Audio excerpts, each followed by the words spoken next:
деп беріледімше. И сосын 1,2 деген ответ болды. По-моему, бұл 6 шығады ғой деймін, қателеспесем. 0,6 ма? Қазір көреміз. Так, қараңыздар. Мына жерде бізде родинелер бір жаққа жинаймыз. П ауа родине, яғни мынаны теңдік мына бетін лақтырамыз, ал мынаны теңдік мына бетін лақтырамыз. Мына жаққа минус болып өтеді. П су родине тең П ауа ро сұйықтық. Мына родине екеуісінде де бар, жақсының астына шығарып жібереміз. Родине П ауа минус П сұйықтық. Сұйықтық тең П ауа ро сұйықтық. Осы жерден родинені таба саламыз. Родине тең П ауа көбейтілген ро сұйықтық бөлінген П ауа минус П сұйықтық. Біздің жағдайда сұйықтық ретінде су ғой. Ауадағы салмағы бізде 1,2 суға тең. Яқа жазбаймын. 1,2 П су көбейтеміз. Ненікі? Судың тығыздығы 1000-ға тең. 1000 бөлеміз. П ауа ауадағы салмағы 1,2-ге тең. 1,2 П су көбейтілген, то есть азайтылған П су. Неқта 1200 П су бөлеміз 0,2 П суға. Осы жерде П су мен П су қысқарып кетеді бізде. 1200-ді бөлеміз 0,2-ге тең 6000 шығады. 6000 килограмм бөлінген метр куб. Ал енді біз бұны неге айналдыратын болсақ, грамм бөлінген сантиметр кубқа айналдыратын болсақ, Үлкен Г бөлімінде деп тұрды ғой, үлкен Г болып тұрды. Үлкен Г. Негіз кішкентай Г болу керек қой. Грамм бөлінген сантиметр кубпен берілген ғой сіздерге ше. Так. Ол кезде бізде 1000-ға көбейтіп 6000 көбейтілген 10-ның 3 дәрежесі бөлеміз сантиметр куб қой. Сантиметр куб ол 10-ның бізде минус 6 дәрежесі ғой, аха, миллионға бөлеміз сонда. 6 дәрежесіне. Сол кезде бізде 6-ға алған алады, 6 грамм бөлінген сантиметр куб. Бұндай жауап бар ма еді? Осындай 6, 5, 4 кішкентай сандар ғана болды. 6, 1,2 и 12 деген болды. Жауап мынау 6 грамм бөлінген сантиметр куб. Ал килограмм бөлінген метр куб болатын болса, ол кезде 6000-ның өзі болады. Мен ана 1,2 ана П су деп тұрғасын 1000-ды көбейтінде 12 дегенді белгілеп кеттім менше. Осы кешегі эфирде ма, оның алдындағы эфирде ме қателеспесем, сіздерге мен осы формуланы жазып бердім ғой, родине тең П ауа көбейтілген ро сұйықтық бөлінген П ауа минус П сұйықтық деген формуланы. Осы формуланы жазып бердім. Сосын аға бір есеп болды да, қайықтың массасы мен ұзындығы берілгенді, сосын оның үстіне адам ұшынан басына қарай жүрді ма, аяғына басына? Орын есеп болды. 80 кило.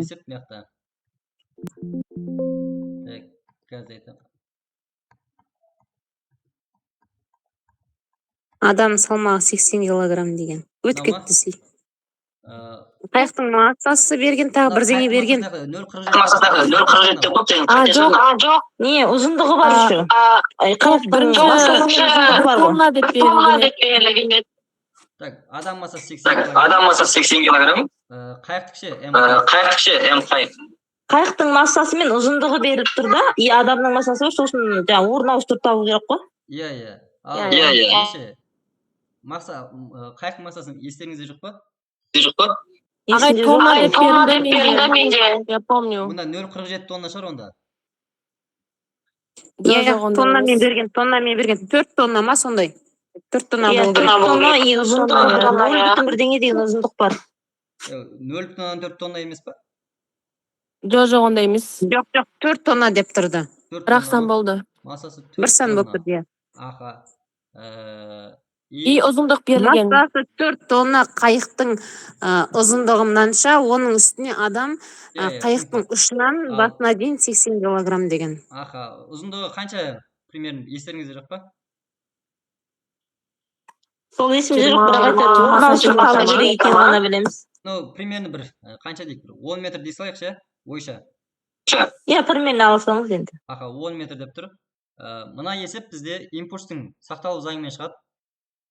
Мысалы, мынандай қайық қой, қараңыздар. Мынандай қайық, мынаның ұшында бір адам тұр. И осы адам қайықтың мына А нүктесінен мына Б нүктесіне дейін өзі жүріп жатыр. Олай жүріп кетіп бара жатыр қайықтың үстімен. Қайықтың үстімен жүріп бара жатқан кезде ол аяғымен қайықты мына бағытқа қарай итереді. Анау скейтборд бар ғой, мысалға, скейтборд, коляска, мысалға, или бір сол сияқты бір арба сияқты. Соның үстімен жүрсеңіздер, сол артқа қарай аяқты итеріп жібереді ғой оны. Тура сол сияқты бұл көлдің үстінде тұрғандықтан қайықты артқа қарай итереді аяғымыз ше, жүріп бара жатқан кезде. Формуласы мынау болады: М1 В1 тең М2 В2. Енді бізде не жоқ? Жылдамдықтар жоқ. Жылдамдықты ашып жіберемін. М1 В1 дегеніміз S1 бөлінген Т1 тең М2 S2 бөлінген Т2. Енді әсерлесу уақыты екеуінде де бірдей. Сондықтан тылар қысқарып кетеді менде. Сонда М1 S1 тең М2 S2. Адам мына басына дейін жүрген кезде, адам сол біздің жағдайда енді 10 метр деп алдық. Осы 10 метр ара қашықтық жүріп өтеді. Сондықтан мына S1-ді 10 метр деп ала береміз. Бізге мына S2-ні табу керек. S2 тең М1 S1 бөлінген М2. М2 деп отқанымыз жаңағы қайықтың несі ғой, массасы. М1 дегеніміз 80 килограмм, көбейтеміз 10-ға, бөлеміз М2-ге. М2 4000-ға тең. Енді мына М2-ні жазатын кезде мынандай нәрсе бар да. Біз қазір S2-ні тауып жатырмыз. S2 дегеніміз бұл қайықтың жүрген қашықтығы. Артқа қарай жүріп жатқан қашықтығы біздің жағдайда. Енді қайық ол артқа қарай жалғыз өзі кетіп бара жатқан жоқ. Ол үстіндегі адаммен кетіп бара жатыр да. Сондықтан М2 дегеннің орнына мен екі массаның қосындысын жазам. Яғни М1 қосылған М2 деп ше. Сонда 800 бөлеміз 4080. 4080. Так, мынау қысарып кетеді. 80-ді бөлеміз 408-ге.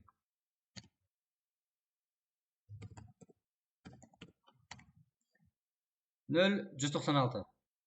Енді бізде ойша мынандай мән бергендіктен мынандай жауап шығып тұрған жоқ. Негізі жауабы осы екен.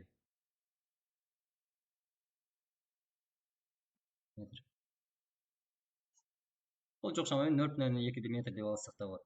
Сонда қайық артқа қарай осындай 0,2 метр қашықтыққа қарай жүреді екен. Келесі есеп. Мына есепті шығарғанбыз біз. Несін активтілігін табу керек.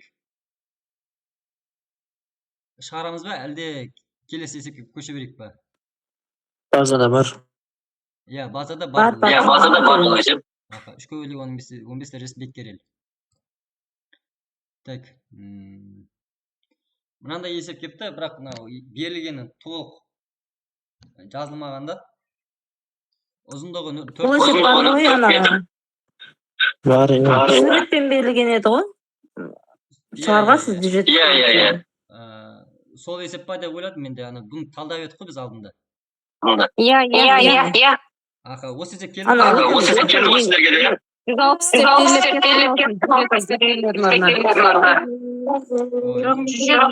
шығарғанбыз ағай бұнда. Аха. Иә, мен 160 деп белгілеп қойыппын осыны. Ой. Да, жүгілінген ғой 0,8 метр. Мен 160 деп белгілеп қойғанмын. Мұнайға толықтай батырылған көлемі 250 см куб денеге әрекет етуші Бұнда шығарғанбыз. Аха, F-тегін Розовый. Анақта мұнайдың несі тығыздығы берілмеді, по-моему, мұнайдікі 800-ге тең еді, вроде. о жақта беріп тұрды өзі. 8900 деп тұрды ау деймін. Мұнайдікі Ау, 800 емес. Жоқ. 800 800 деп беріп тұрды ғой.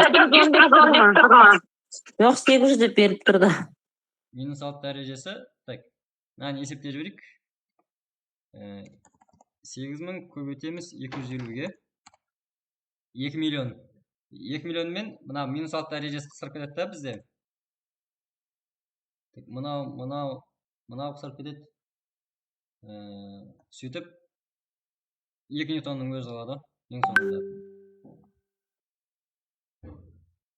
Жауап осы. Алда қалып кеткен есептерді қарастырып жүрейік.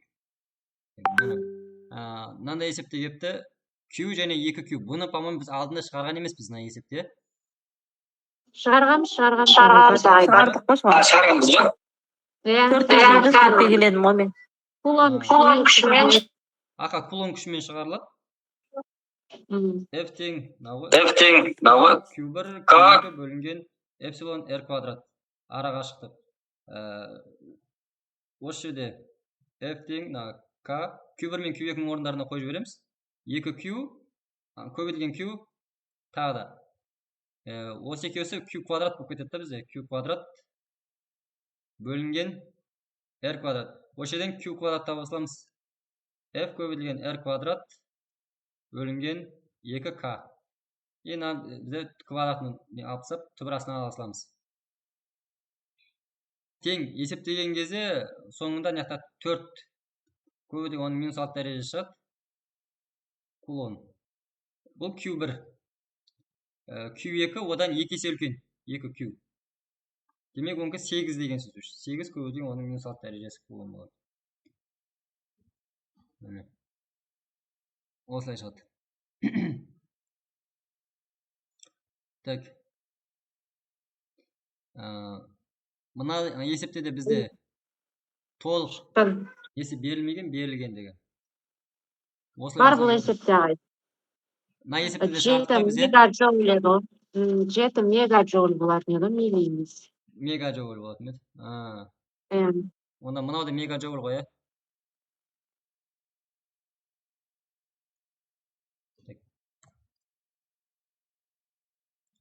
Келесі. Жиілігі 6 көбейтілген 14 дәрежесіндегі герц болатын жарық 2 метр ұзындықтағы жолда таралады дейді. Бізде мынаяқтан толқын ұзындығын сұрау мүмкін. Лямбдадан. Лямбдадан емес, толқынның санын сұрап жатыр деймін. Мына жерде жоқ мынау. Бірінші лямбдадан тауып аламыз. Лямбда тең с бөлінген нью. Тең 3 көбейтілген 10-ның 8 дәрежесі бөлеміз 6 көбейтілген 10-ның 14 дәрежесі. Так, мына қысқарып кетеді, мына 2 қалады.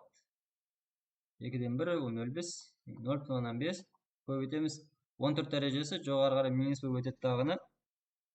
Оның -6 дәрежесі шығады. Метр. N тең L бөлінген лямбда. 2 бөлінген 0,5 көбейтілген 10-ның -6 дәрежесі. 2-ні 0,5-ке бөліп жіберсек 4 шығады. 4 -6 дәрежесі жоғары қарай +6 болып көтеріледі.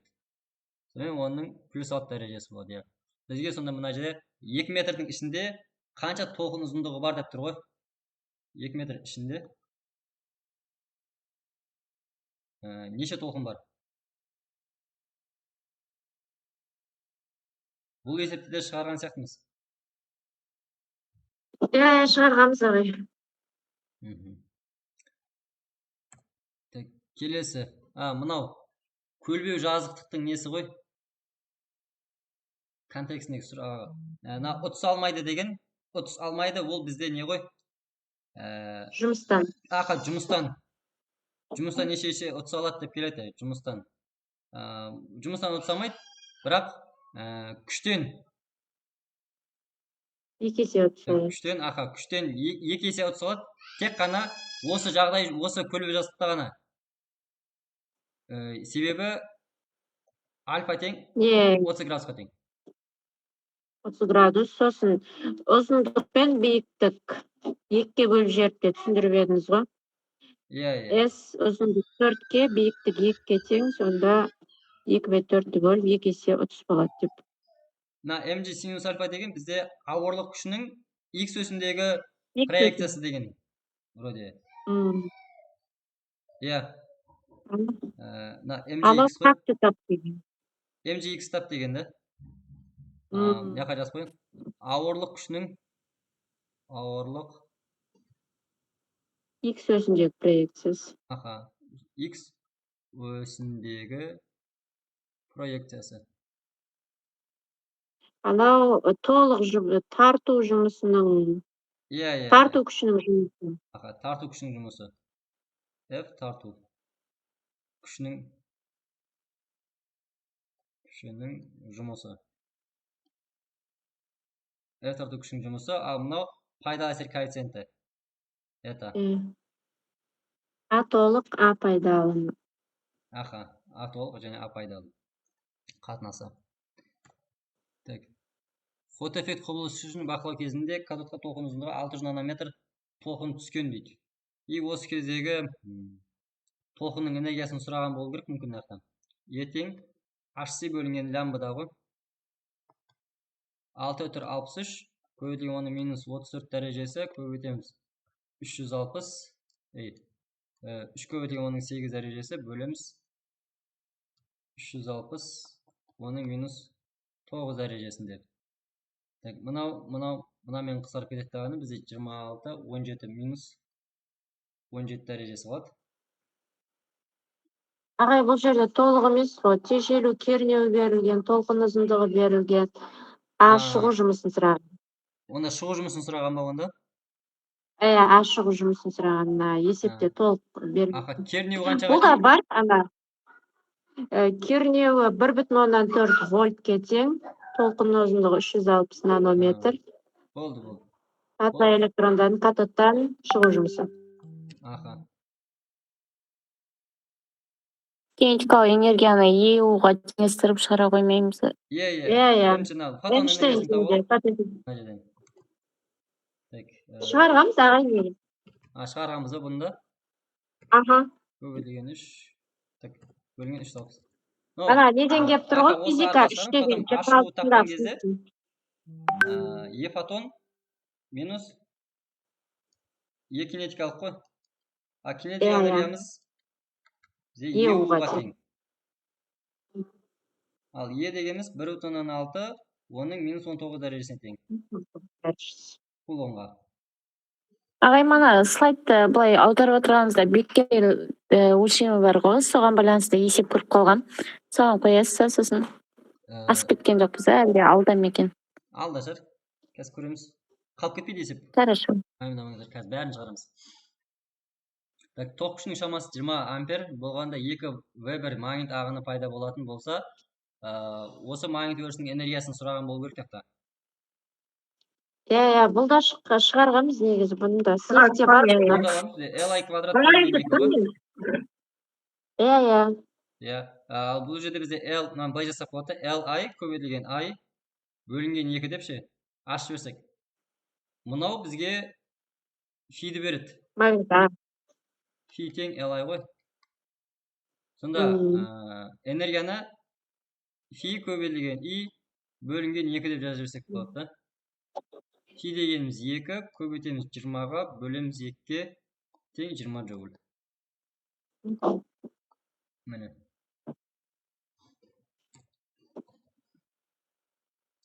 Так, мынандай бір есеп мынаны түсінбедім менде. Бел тоқ.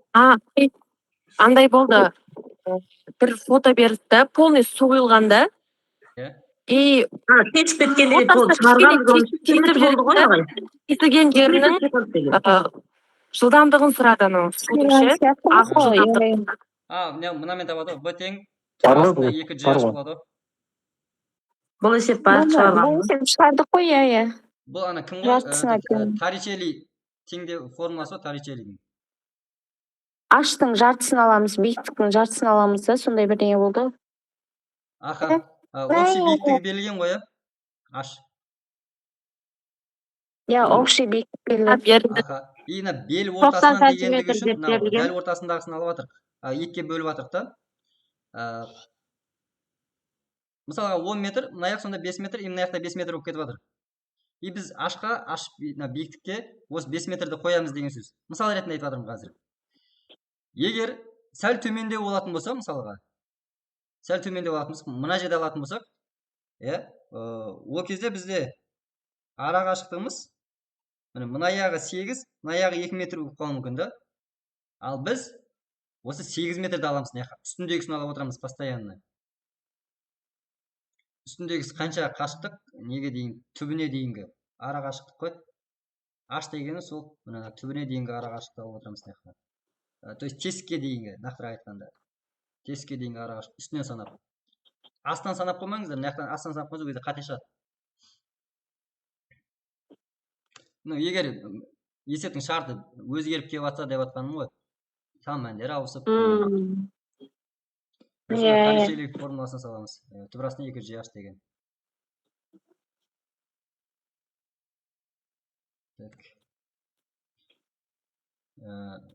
Идеал екі атомды газдың 2 молі Карнот циклінде жұмыс жасайды.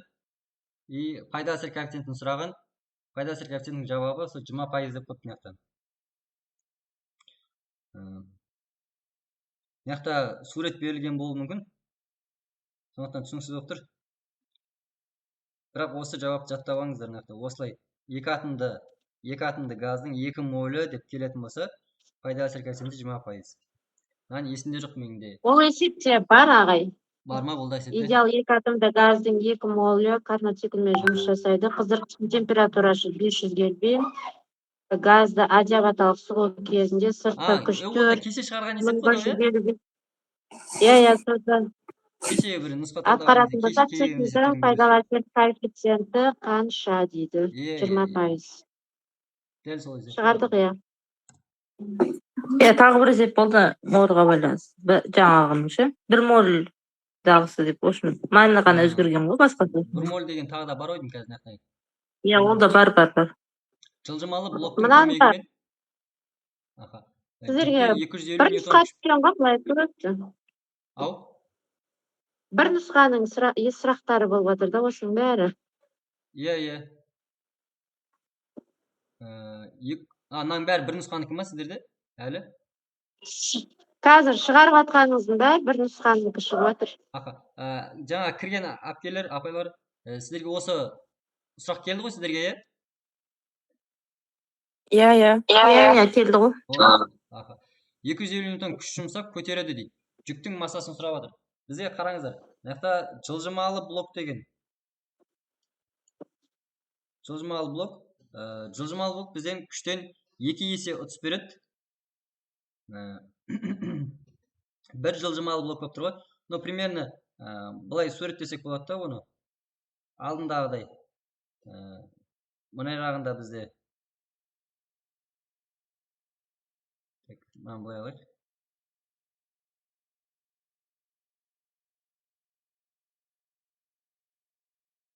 Мынау жоғары қарай көтеріп жатыр. Енақта жүк бар ілінген. М деген. Осының массасын сұрап жатыр бізге. Бізде жылжымалы блок күштен 2 есе ұтыс береді. Күштің формуласы негізі бізде mg. Ал енді күштен 2 есе ұтыс бергендіктен ол бізде 2F тең mg болады. Осы жерден массаны таба саламыз. Масса тең 2F бөлінген G. Тең 2 көбейтілген 250 бөлеміз 10-ға.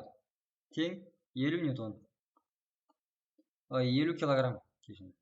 50 килограмм. Жауабы 50 килограмм. Егер жылжымайтын блок болатын болса, F тең mg бола салатын жай ғана. M тең сонда 25 килограмм болатын еді. Жылжымайтын десе.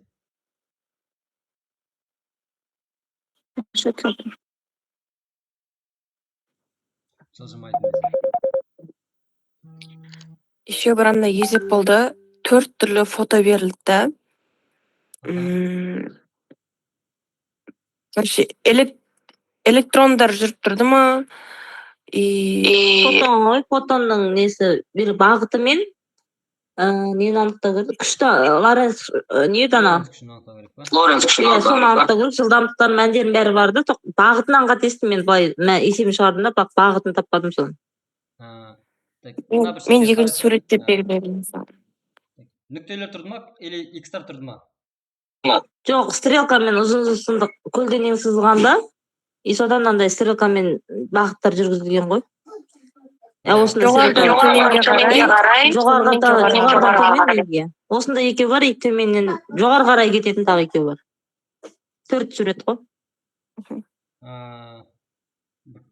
Көру керек екен.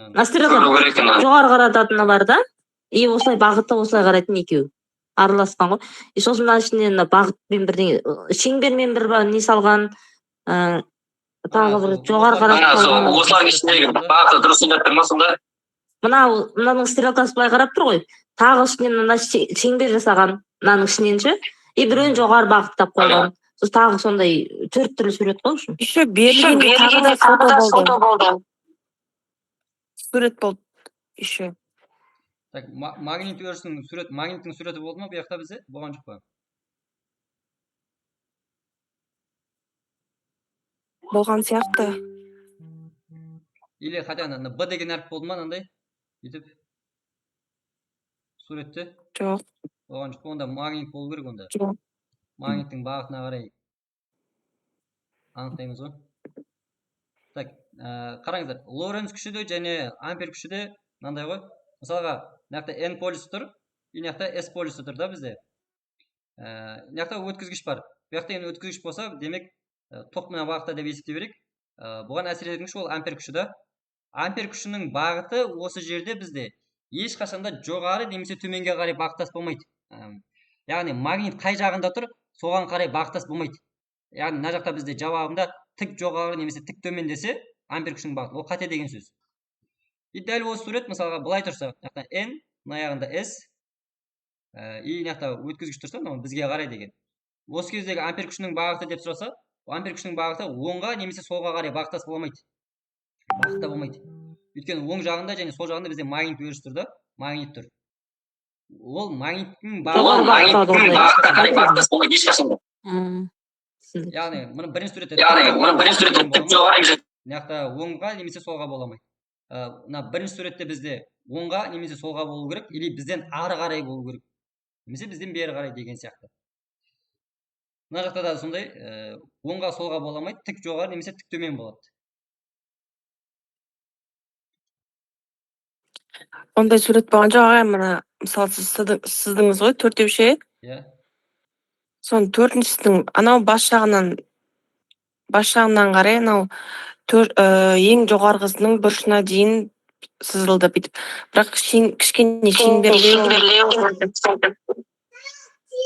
Мынаның ортасынан тағы бір сызық тұр да, жоғары қарай, стрелка жоғары қарай. Бәрін басып өте ма сондай? И біреуі шеңбер болады мынаның ортасынан. Иә, бәрі басып. Жоқ, мына жақтан басайсыз ғой, сол жағыңызды. Жоғары қарай көтересіз стрелканы. Жоқ. Тура мына басына қарай. Ең астынан жоғары қарай көтересіз. Ең астынан бас жағына қарай. Түсінбеді әріптестер, айып етпеңіздер. Егер суреттер шығып жатса, осыны талқылайық, есеп бір қызық есеп. Ортасы, сызықтардың ортасында тұра ма? Күрес қосап кесіп тұра ма?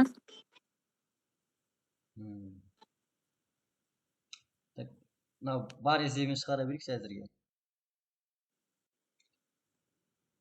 Бастапқы уақыт мезетінде рама магнит өрісіне перпендикуляр орналасқан дейді. Ауданы 200 см квадрат, рама индукциясы 20 миллитесла магнит өрісінде 8 герц жиілікпен айналады дейді. И бізге мына фидің магнит ағынының теңдеуін, уақытқа тәуелділік теңдеуін сұрап отыр ғой. Мына айтылмаған енді есептің шартында ше, бірақ қақтан білдім мен. Қараңыздар, бізде жауабында косинус деп тұр. Фида тек қана косинус жүреді. Фи тең, фи м, косинус, тек қана косинус. Бізде тоқ күшінде, зарядта, кернеуде косинус немесе синус заңымен өзгереді ғой. Ал мынақта тек қана косинуспен өзгереді. Косинус омега-т.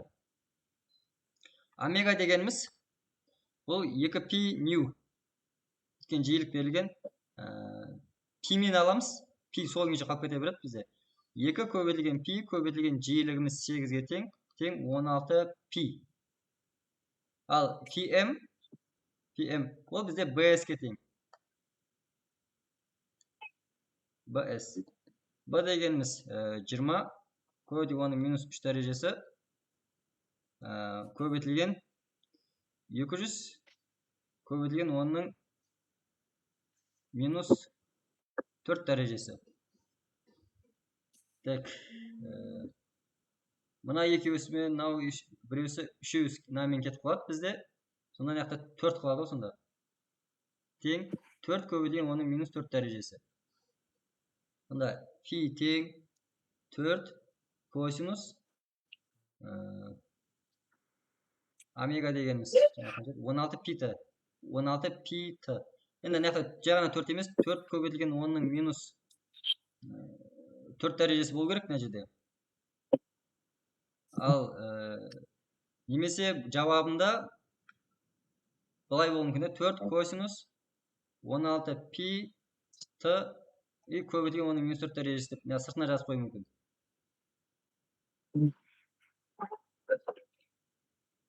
Или мына жақта бізде берілгенде қате берілген. Бірақ мына жауап дұрыс деген.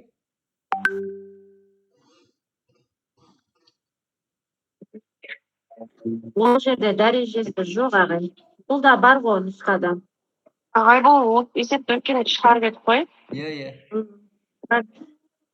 Өзі жауаптарында қателік. Бұндай жауап дәрежемен жоқ та, бірінде 16, 4, 8, 5 деп берген. Онда мына берілгенде қате жазды жаңа. Мынау Жоқ, берілгені бәрі дұрыс, просто ответтері базада қате ма бір нәрсе дәрежесін ұмыт кеткен. Жоқ, тура осылай берілді ғой. Жауапта дәреже жоқ бірақ. Дәреже болу керек ақырында.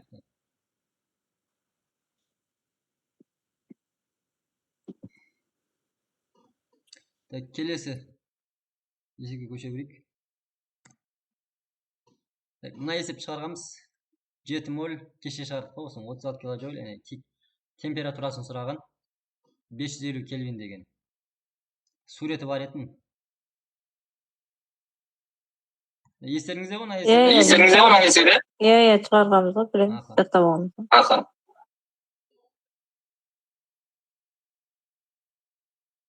Так, суретте 1 моль бір атомда идеал газдың бір күйден екінші күйге өту процесі көрсетілген дейді.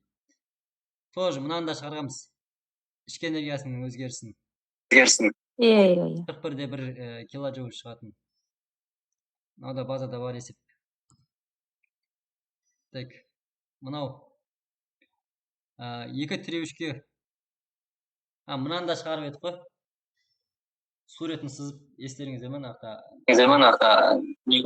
Күш моменттері ғой. Күш жаттық. Аха. Мынау соңғы есеп. Жаңа сіз қандай есеп бар деп айтып едіңіз? Өлшем бірлігі беккерел мен БК деп тұратын. Иә, оны не қылдық қой біз? Так. Шығарып едік. Мынау ғой, Иә. Шығарайын ба бұл? Оны да шығарғанбыз. Активтілігін сұраған ғой. Иә, шығарайықшы, формуланы есіме түсіре алмадым мен деген анда. Мен формула жаттап барып едім. Шығарамыз біз. Формуласы бізде не етін? ln2t көбейту лямбда. ln2 бөлінген т көбейтілген n, иә? Аха. Лямбда n деген. Иә. Лямбда дегеніміз ln2 бөлінген т ғой. ln2 жоқтап 0,7 деп ала берейік.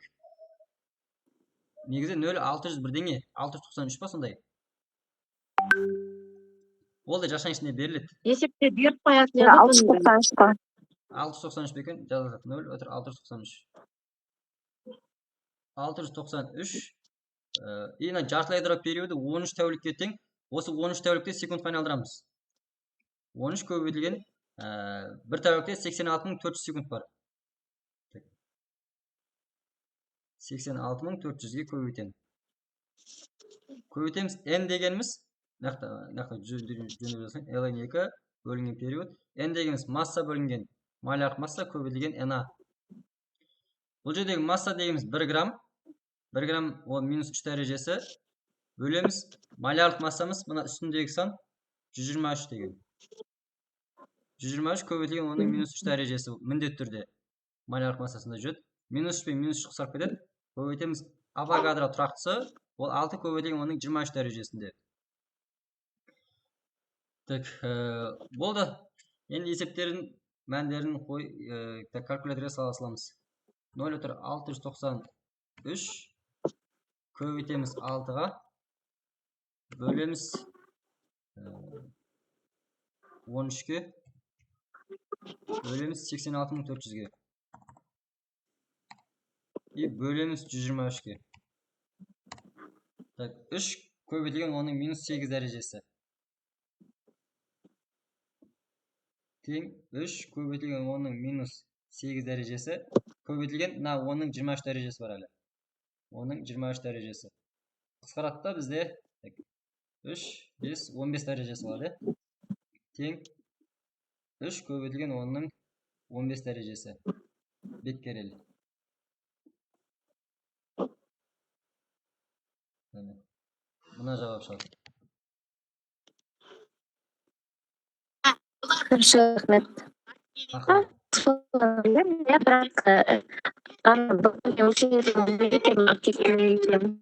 Активтіліктің өлшем білуі. Активтілігінің. Так. Мыналар бағана шығардық. Сосын қазір менде тағы бір не бар еді. Мынау беттік келудің сосын мынау сұрақ кеше келген сұрақ тағы да кепті. Жауабы F деген 433 ньютон шығатын ше. Не оға, үйкеліс күнбе жазықтықтағы ма? Мюмж косинус альфа деген бар ғой. Осымен шығатын аха. Үйкеліс күші үнемі косинус альфамен жүре ма ағай? Мынандай көлбеу жазықтық болатын болса, болды мюмж косинус альфа болады. Үйкеліс күші косинус альфа. Синус альфамен беріп қойып, косинус альфамен жүреді. Косинус альфамен шығады. Ағай, бұл сұрақ екші болып жүр ғой.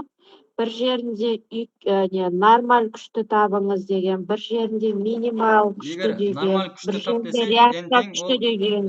mg косинус альфаға тең. Жай ғана. Нормаль күшті. Үйкеліс күші мюмж косинус альфа. Біреуінде синус альфамен шығарып қойған ғой, 250-мен. Бір жерде 433. Ол, по-моему, үйкеліс күші етін ол. Осы үйкеліс күшін синус альфамен шығарып қойған. Синус альфамен шығарып. Мен кіргем осы неде апрельде кірген кезде маған тура сол нұсқа келіпті. Сол кезде мен косинус альфамен шығардым, соны қате деп шығарып берген маған. Сонда реакция күшін синуспен шығарғанбыз. Бір жерде сол реакция күшін синуспен шығарған. Синуспен шығарған қате ол. Содан кейін ағай, қысатын күштер ма, қысым күш ма, сондай бір күш туралы тағы да болды ғой, сол күштер беріп тұр. Қысым күші осы не ғой? Осы ма? N ғой.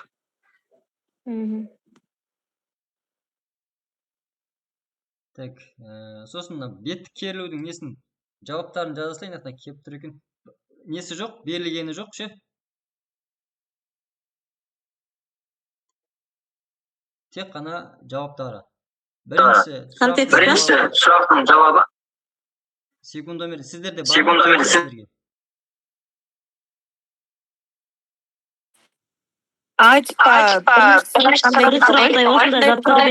Қайсысы алынбайды?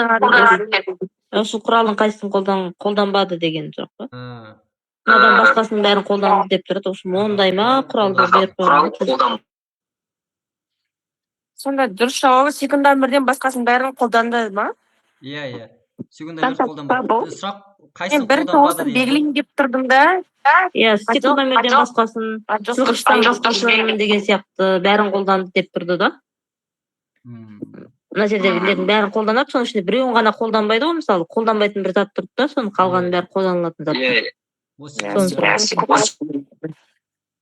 Екіншісі мынау 0,003 па сондай. Нөлдерін білмейін деп Ағай тағы 2 0 бар. Тағы да 2 0 Тағы 2 0. Аха. Иә. Осы қайтыс болған белгісі отыр ғой. Осы екіншісі. Мынау 0,000-нан так 1 2 3 миллионнан 3 ол сұрағын білмеймін мен. Бірақ жауап осы деп қойыпты енді. Осының саны берілген, андай есептеген саны 20 шыққан. 100 мыңнан 3 деп қойыңыз ғой. Иә. 100 мыңнан 3 бола ма әлде? Білмеймін. Жоқ, осылай болады. Жазып қойғанда нөлдеріне мән бермеңіздер. Осындай ұзақ көп нөлдер болды деді. Аха. Бірге болып қала ма гасырлады ма? Үшінші сұрағының жауабы 9,5, 10-ның -1 дәрежесі деген.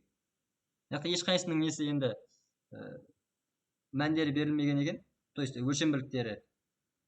4-те Ағай мен көбі де 10-ның -1 дәрежесі деген. Және 5-ші жай ғана теориялық сұрақ ау деймін. Иә, сұрақ. Ауырлық күшіне теңестіру.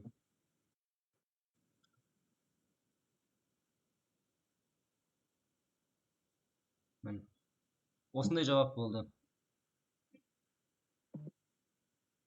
Ағай, сіз апрельде кіргенде сізге қандай контексттер келіп еді? Маған жаңағы Ремердің тәжірибесі және транзистор ма әлде анау тербемелі контур ғой. Физика 1 деген ба нұсқа жүр ғой. Сол қателеспесем. Осы Ремер келмеді, бізге келіп қалуы мүмкін шығар. Мүмкін, аха. Ол келсе қуана берсеңіздер болады, ол оңай контекст өзі. Иә.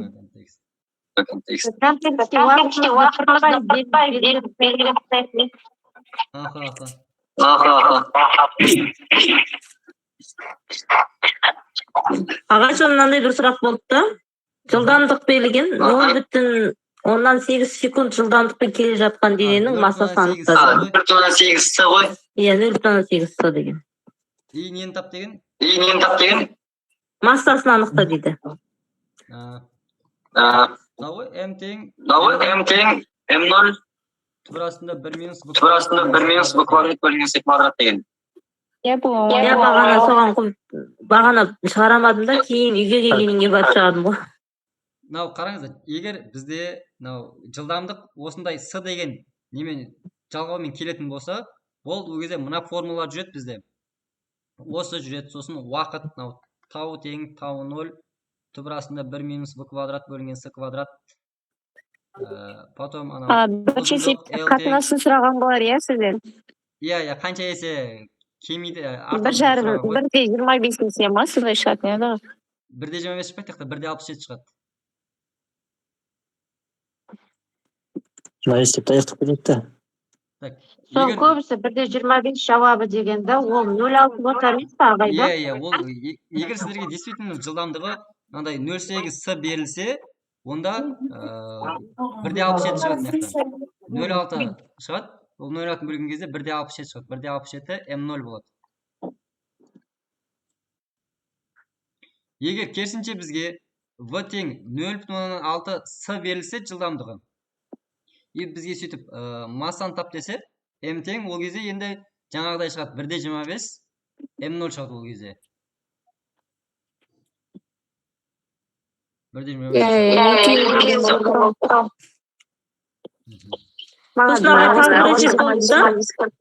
Ағай,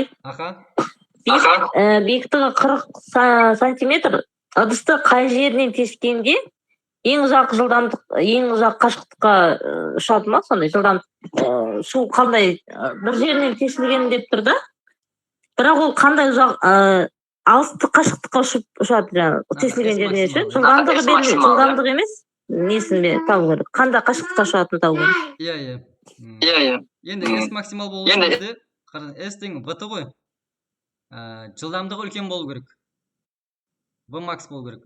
Ал V max болу үшін, V max ол бізде бағанағы Торричеллидің формуласы ғой. Түбірасында 2GH деген. Қаншалықты мынау тереңірек не қылады? Тесік болады. Соншалықты оның жылдамдығы көп болады. Соншалықты ол алыс қашықтыққа ағады.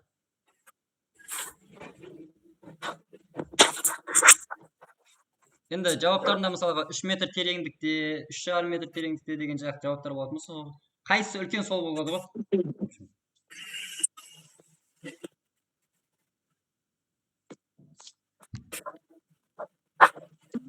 Жауабында ағай 10, 15, 20, 30 деген жауаптар бар.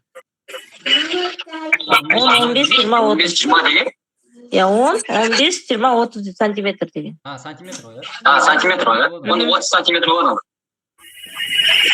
Қараңыздар, мына 30 сантиметр қай жақтан? Соны шешіп алайық. 30 сантиметр ол мынау аралық 30 сантиметр болу керек. Егер есептің шартында ыдыстың түбінен алғанда деп келген сөз болса, ыдыстың түбінен алған кезде қандай биіктіктен алу керек десе, ол кезде мына жердегі арақашықтық беріпті. Ол кезде жаңа 10 сантиметр дегеніңіз ол кезде дұрыс болады. Енді есептің шартына қарай ғой, жаңа қалай сұрап жатыр. Иә, сондай да бір есеп болды. Түбінен қанша сантиметр қалды деген. 30 сантиметрді қоямыз негізі. Осы тереңдігін қоямыз да, қаншалық терең болып жатыр. Соны қоямыз. Ал егер ыдыстың түбінен қандай биіктікте деп келетін болса, ол кездегі мына жерде аласыздар. Ол кезде аз болу керек, ең аз болу керек. Ыдыстың түбінен санаса ең аз болу керек. Ыдыстың жоғары жағынан тереңдігін сұраса ең көбі болу керек қой.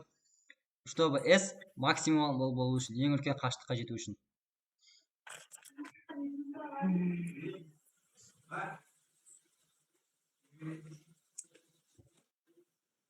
Мынандай есеп болды, ағай. Аха. 0,99 жылдамдықпен ғарышқа ұшты деді ма, 1 сағаттан кейін жердегі уақыт қандай болады деген. Иә. Так, не ғой? Тау тең, тау 0, жаңа түбірасында 1 минус v квадрат бөлінген s квадрат. Осыны салыстыр. Енді мынау сирек кездеседі бізде 0,99 деген. Ол кезде енді шығара береміз. Тау 0. Уақыт берілген ба неден? 1 сағат деді. 1 сағаттан кейін Тау 0 деді. ол бізде 1 сағат.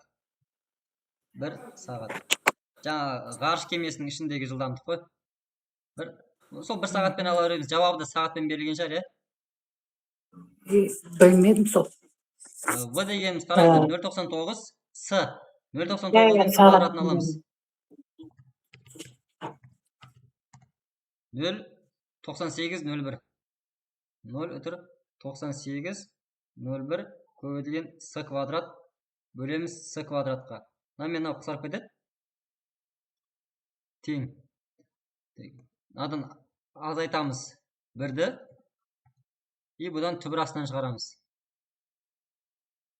0,199. 0,199. Түбір астынан шығарсақ 0,14. Тең 1 бөлінген 0,14 артында 1 бар. 1 бөлеміз 0,14 1. 7 сағат қой. 7 сағат или жуықтап алғанда 7,1 сағат.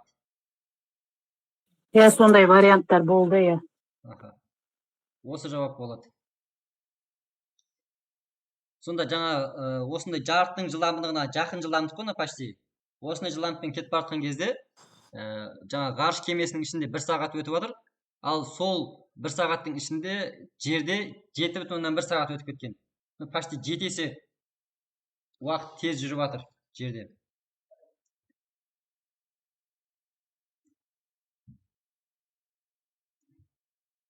Келесі. Тағы да қандай есептер болды, әріптестер? Мен сол физика тапсырған, физика информатика. Физика, көбінсі информатикадан алыптым ғой. А, 35 балл алдым. контекст қандай болды сізге? Осы контексттер келді ма сіздерге? Контекст маған жаңа тербеліс қалай еді? Контур, тербелмелі контур келді маған.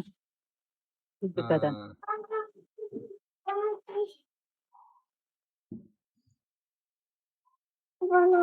Ана, периоды 8 ба, сондай болатын ше.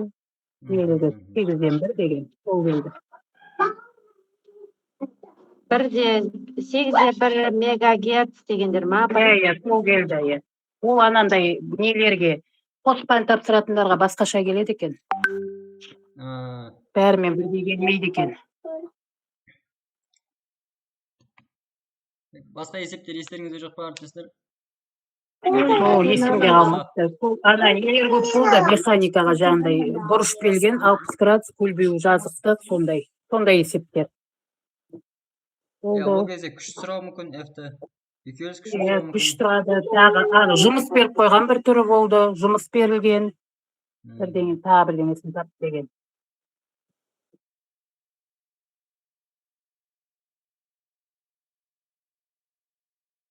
Байқаған жаңа қоспандерге басқаша келеді деген, көп сынақтардан келмеді бізге.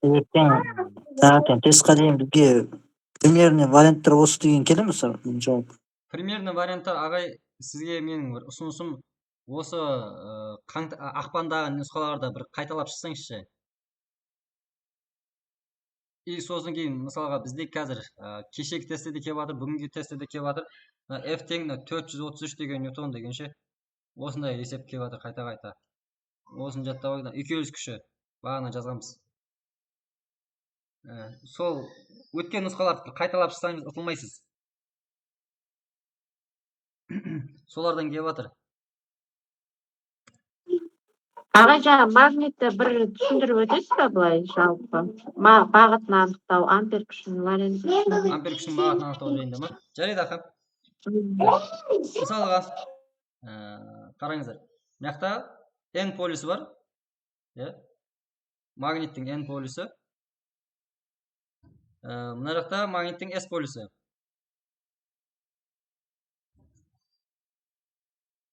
И арасында мынандай өткізгіш тап қойық. Мына өткізгіш не қой? Тоқ қой. Тоқ өтіп жатыр. Мына аяғында плюс, мына аяғында минус деп қойық. Мысал ретінде. Тоқ осы плюстан минусқа қарай бағытталады. Демек, тоқтың бағыты ары қарай кетіп жатыр. Бұлай салайық, бізден ары қарай кетіп жатыр ғой. Ал енді магнит индукция векторы ол n-ден s-ке қарай бағытталады. N-ден s-ке қарай міне.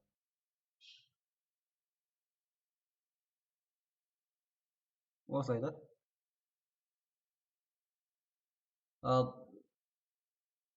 Так, магнит өрісі тарапынан. Магнит өрісі тарапынан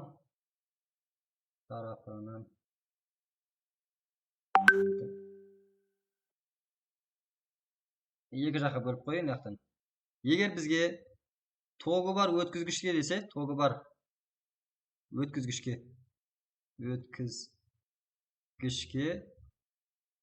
әсер етуші күш.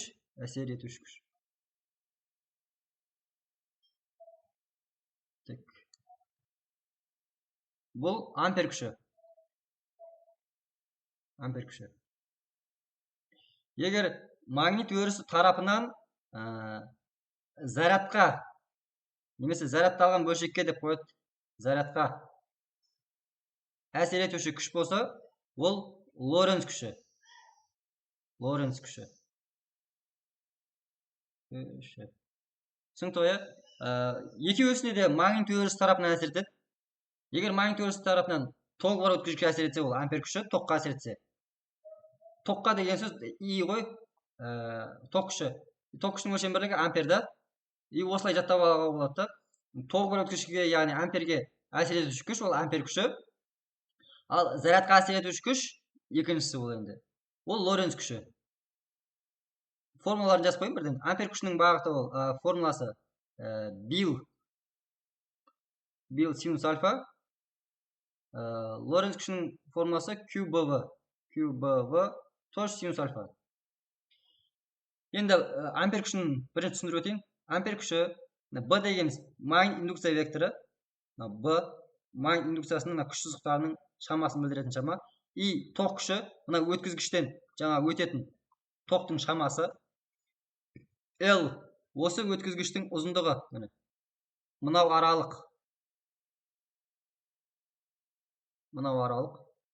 L. Синус альфа дегеніміз осы мынау B ғой, мынау стрелкамен түсіп тұрған бізде B. Осы B мен ток күшінің арасындағы бұрыш, альфа. Осы бізде синус альфамыз осы. Енді осы жерде бағытын анықтау керек. Бағытын анықтау үшін сол қол ережесі қолданылады. Екеуінде де, Лоренц күшінде де және ампер күшінде де. Мына төрт саусақ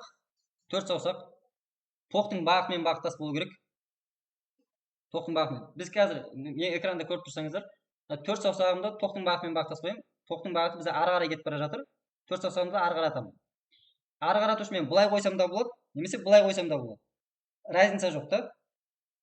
Бірінші шарт, мына қайсы қойын, ампер күші бағыты. Бірінші шарт төрт саусақ токтың бағыты, ток бағыты мен. Бірінші шартын орындады, ток ары қарап тұр. Былай қойсақ та болады, маңызды емес әйтеуір. Бірақ екінші шарт тоже орындалу керек. Екінші шарт бізде магнит өрісі алақанды тесіп өту керек.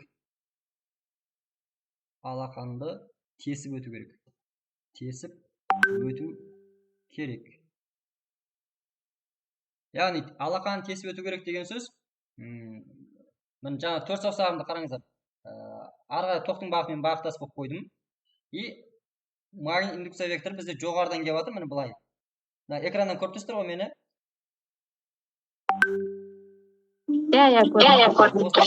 Алақаннан түсіп жатыр. И осы кездегі 90 градусқа бұрылған бас бармағымыз мынау. Осы ампер күшінің бағытын көрсетеді. Сонда ампер күшінің бағыты біздің жағдайда мына бағытта кетіп жатыр ғой. Ампер күшінің бағыты. F ампер.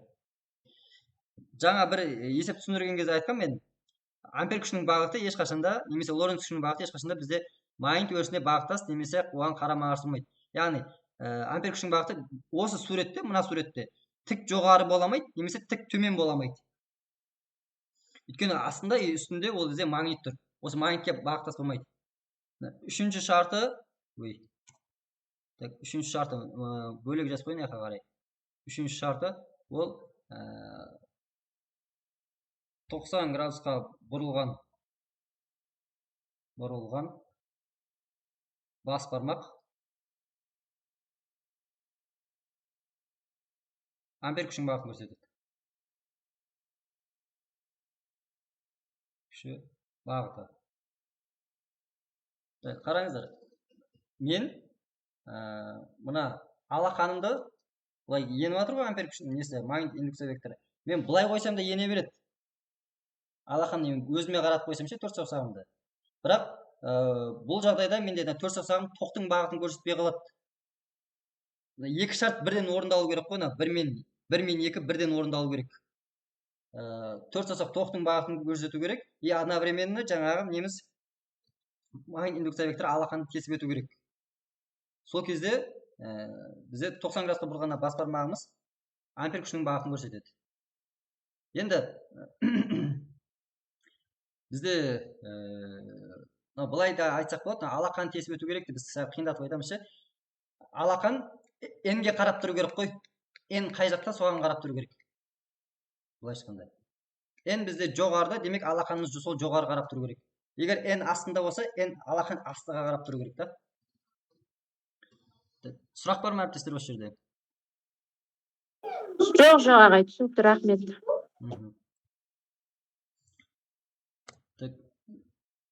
Енді Лоренц күшінің бағыты, Лоренц күші сәл қиындау да. Шатастыру мүмкін да. Лоренц күші мынандай енді. Екі түрлі сызбаны көрсетейін сіздерге. мынау көп нелер. Бұл нүкте деген сөз, бұл бізге қарай деген сөз ғой. Иң аяғында крестиктер тұрсын. 1 минут әріптесте жауап бере салайын, срочно звонок кетті. Алло. Қазір болсын, звондаймын.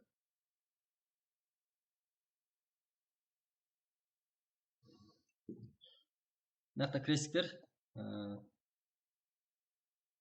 Бұл Лоренц күшінің бағыты да бізде немен анықталады, сол қол ережесімен. Лоренц күшінің бағыты жаңа айттық, зарядталған бөлшекке кіріп әсер етеді. Зарядталған бөлшек ретінде ол протон болуы мүмкін, электрон болуы мүмкін, нейтрон болуы мүмкін, кейде альфа бөлшек деп келеді. Альфа деп қойық, нақа. Кейде бета бөлшек деп келеді, нақа бета деп қойық. Бірнешеуі тұр да.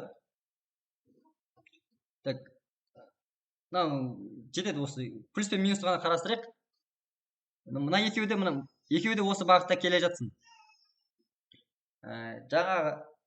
Жаңағы екі шарт бұл жақта да орындалады. Жаңа 4 саусақ тоқтың бағытымен және магнит өрісі алақан тесіп өтеді деген осы жақта да қарастырылады.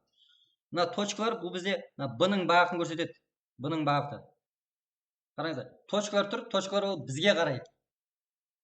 Бізге қарай. Бізге қарай. Ал X ол бізден ары. Білесіздер ғой енді бұны. Бізден ары. Енді бізге қарай келе жатқанда ол магнит өрісі да. Демек, арғы жақта N полюс бар деген сөз. Міне, мынаяқтан бұлдырап сызып қойын, сәбит ше. Алыста тұрды ғой, бізден ары тұрды.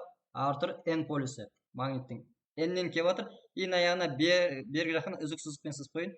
Бергі жақта менің алдымда мысалға S полюс тұр магниттің. Қараңыздар, мына жақта протон кетіп бара жатыр. Протон алға қарай кетіп бара жатыр. Жылдамдықтың бағытымен. Тоқтың 4 саусақ тоқты көрсету керек. Тоқтың бағытын көрсету керек. Тоқтың бағыты осы плюспен бағыттас. И бағыттас болады. Тоқтың күшімен, тоқтың бағыты немен? Оң зарядтың бағытымен. Яғни бізде зарядымыз қазір оңға қарай кетіп бара жатыр. Демек, 4 саусағым менікі оңға қарау керек. Тоқтың бағытымен бағыттас болу керек. Қазір мен 4 саусағым оңға қарап тұр. Екінші шарт, магнит өрісіне алақан тесіп өту керек, немесе алақан N-ге қарау керек. Ал N бізден ары тұр, біздің алдында тұр да. Мен қазір бұлай қойсам, алақан N-ге қарап тұрған жоқ. Алақан N-ге қарау үшін бұлай қойым керек мен. Енді осы жерде алақан N-ге қарап тұр, және 4 саусағым тоқтың бағытымен бағыттас болып тұр. И осы кездегі түктемен қарап тұрған 90 градусқа бұрылған бас бармағым то есть Лоренц күшінің бағытын көрсетеді. Лоренц күшінің бағыты сонда түктемен. Мына F Лоренц күшінің бағыты түктемен болады сонда. Енді келесі мынау зарядталған бөлшегіміз ол электрон. Электронның бағыты мен тоқтың бағыты бір-біріне қарама-қарсы. Яғни электронымыз қазір бізде оңға қарай кетіп бара жатыр, ал тоқ күші сонда бізде солға қарай кетіп бара жатыр деген сөз, тоқтың бағыты. Сонда 4 саусағымды тоқтың бағытымен бағыттас етіп, мен енді былай ұстаймын. Немесе былай ұстасам да болады да енді. Сәл ыңғайсыздау келеді. Былай ұстаймын и алақаным N-ге қарау керек. Осы жерде менде алақаным N-ге қарап тұр. Алақаным N-ге қарап тұр, 4 саусағым жаңағы зарядталған бөлшектің бағытына қарама-қарсы болу керек, өйткені ол бізде электрон. И осы кездегі бас бармағым ампер күш, то есть Лоренц күшінің бағытын көрсетеді. Демек, мына жақта тік жоғары F Лоренц күшінің бағыты. Тағы да зарядталған бөлшек ретінде бізде альфа бөлшек кіреді. Альфа бөлшек ол оң зарядталған бөлшек. Сондықтан оны как жаңа біз протонды анықтадық қой, протонмен анықтаған сияқты анықтай береміз. Бета бөлшек ол өте шапшаң қозғалатын электрондардың несі жиынтығы, ағыны. Сондықтан электронның бағытымен электрон жаңа қалай анықтадық, Лоренц күшінің бағытын. Тура солай бета бөлшекте де солай не қыла береміз. Ал енді мына бізде нейтрон, заряды жоқ бөлшек, нейтрал бөлшек. Нейтрал бөлшекке Лоренц күші әсер етпейді, оның заряды жоқ. Лоренц күші тек қана зарядталған бөлшекке ғана әсер етеді. Ол либо оң болу керек, либо теріс болу керек. Мына жақ енді крестиктер. Крестик уже керісінше. Мына жақта бізде демек S полюсі бар. Міне бізден ары қарай кетіп бара жатыр да. Біз жақта сонда N полюсі. Тура осылай, мына плюс, мына минус, екеуінде мына оңға қарай не қойып, дәл жаңағыдай плюсті қарастырып, бірінші плюсті қарастырамыз, 4 саусағымыз оңға қарап тұр, оңға қарай береді, себебі плюстің бағыты мен ток күшінің бағыты бір-бірінен бағыттас. Алақаннан еніп жатыр, міне алақан өзіме қарап тұр, өйткені енді өзім жақта, мен жақта. Ар жақта емес бағана бірінші суреттегідей. Алақаннан тесіп өтіп жатыр, алақан қарап тұр, алақаным енге қарап тұр да. И осы кездегі бас бармағым Лоренц күшінің бағытын көрсетеді, ол бізде плюсте тік жоғары. F Лоренц. Мына енді сәйкесінше керісінше болады да. Ток күшіміз керісінше мына бағытта болады. И алақаным төменге қарап тұру керек қой. Былай болады сонда. То есть алақаным өзіме қарау керек та. Былайынан болады. Сол кезде бас бармағым тік төмен неғып тұр. Қарап тұр. F Лоренц күші. Сонда Лоренц күшінің бағыты тік төмен екен. Осы әріптестер сұрақ бар ма? Түсіне алдыңыздар ма? Түсіндіре алдым ба? Рахмет ағай. Олай болса, осымен аяқтасақ, ренжімесеңіздер. Түрет.